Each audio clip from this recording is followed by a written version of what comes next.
Biglang puro anime style sa feed mo? Na-Ghiblify na ang buong internet. Pero teka, sino may gawa nito? Legal ba to? Bakit ang daming mixed reactions? In this episode ng Buhay Pinoy, hindi lang tayo mangha, we're going deep. Ano ba talaga ang Ghibli style AI art craze? Paano ito nagsimula at bakit hindi lahat masaya? Early 2025, ChatGPT ng OpenAI naglabas ng bagong image tool. Kaya nitong gawing anime style Ghibli art kahit sino o kahit ano. Literally, isang prompt lang. Turn this photo into Studio Ghibli style. Boom! Done. Within hours, nag-viral. Sa Instagram, TikTok, X, lahat nag-post ng sarili nilang Ghiblified versions. Selfies, memes, pets, movie scenes. May nag-Ghiblify pa ng Bollywood, NBA memes, pati yung classic Disaster Girl meme. Hashtag like Studio Ghibli, Ghibli art at anime umakyat agad. Kasi nga naman, emotional, nostalgic, at super aesthetic. Tapos, may mga tutorial pa sa TikTok na Ghibli Me in 3 steps.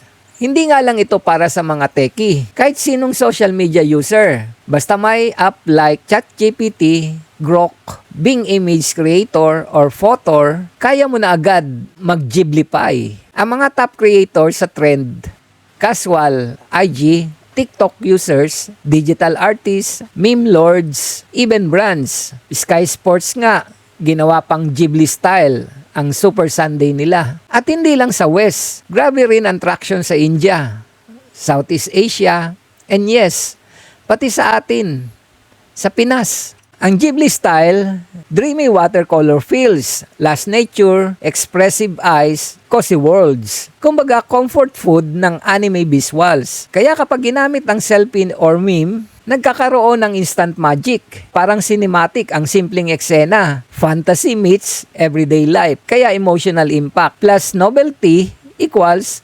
viral. Pero hindi lahat masaya. In fact, may mga galit. Bakit? Unang issue, artistic integrity. Studio Ghibli is known for hand-drawn art. Si Hayao Miyazaki mismo, co-founder ng Ghibli, sinabi noon, AI art is an insult to life itself. Kilalanin natin kung sino si Hayao Miyazaki. Hayao Miyazaki, co-founder of Studio Ghibli, is renowned for his profound contributions to animation. Born on January 5th, 1941 in Tokyo, Japan, he co-founded Studio Ghibli in 1985, introducing masterpieces like Spirited Away, My Neighbor Totoro, and Princess Mononoke. His commitment to hand-drawn animation imparts a unique warmth and soul to his films, distinguishing them from the industry's digital shift. Miyazaki's storytelling delves into themes of nature, conflict, and human greed, encouraging audiences to reflect on their relationship with the environment and the complexities of human emotions.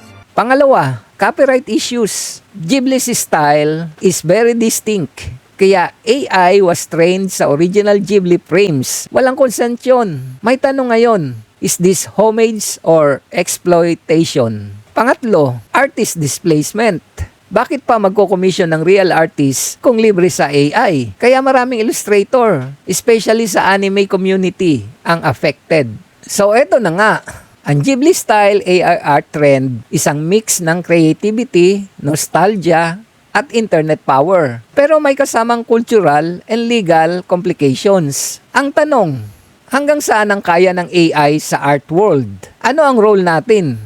Bilang creators, viewers, o simpleng fans, maging responsible digital citizens. Ikaw, anong take mo sa trend na to? Creative innovation ba o digital disrespect sa legacy ng totoong artist? Comment mo sa baba, should we embrace AI-generated Ghibli style or should we draw the line? Don't forget to like, subscribe, and share para mas maraming Pinoy ang makasabay sa ganitong usapan. AI mo, AI ko, AI nating lahat.